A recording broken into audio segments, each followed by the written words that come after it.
Alyssa Valdez, new head coach na ng Creamline Cool Smashers. Coach Sherwin naligwak na.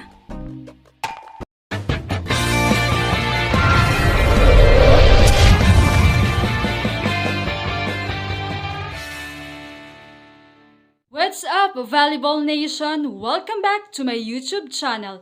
Narito ako para magbigay sa inyo ng updates tungkol sa mundo ng volleyball. Pero bago yan, don't forget to subscribe and hit the notification bell para updated ka sa aking mga videos. Kamakailan nga lamang ay nakita natin ang ibang imahe ng Creamline Cool Smashers dahil sa kanilang bumabang laro. Mula noong championship match nila kontra Petrogas, ay kapansin-pansin ang inconsistent performance nila. Sa mga substitution ng coach sa mga crucial part ng game, ay talagang apektado ang performance ng buong team. Hindi na nga iyon ang unang beses na nabatiko si head coach Sherwin Meneses dahil sa kanyang mga decision making.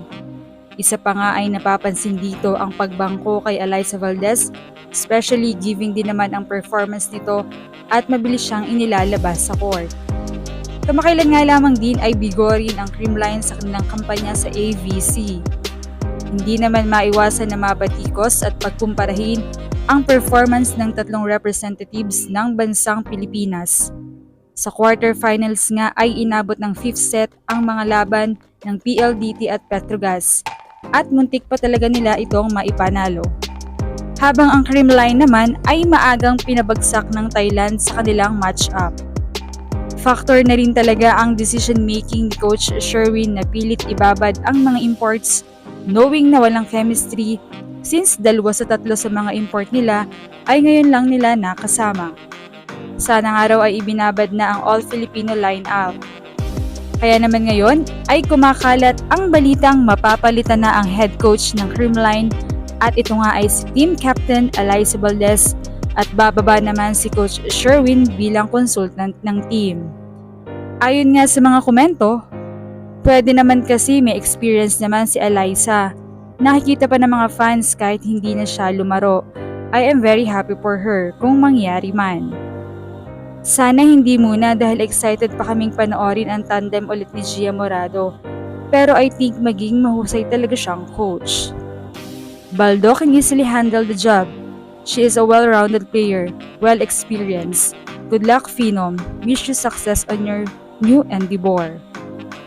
Samantala, ay isang verified account naman ang nag-post na mas lalo pang nagpaigting ng paniniwala ng mga fans na baka nga totoo ang balitang magiging head coach na ang champion team Creamline Cool Smashers na si Alyssa Valdez.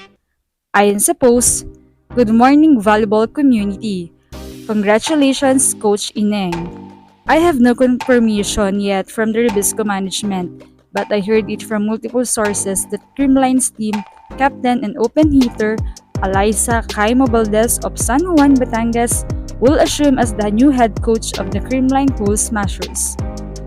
Alas Pilipinas team captain Julia Melissa Morado de Guzman will be back as the premier setter of the CCS.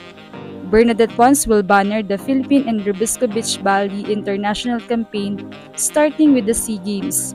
And incumbent coach Sherwin Meneses will be the team consultant. Abangan na lamang ang official announcement ng Ribisco. Marami naman ang natuwa sa balitang ito dahil kung magkatotoo man, ay for sure ay mas magiging maayos daw ang Creamline. Lamang na lamang din ang pagka-proud kay Alyssa Valdez dahil talagang malayo na ang kanyang narating sa volleyball community. Kaya naman, anong masasabi niyo rito? Leave a comment below. Thank you for watching and don't forget to subscribe.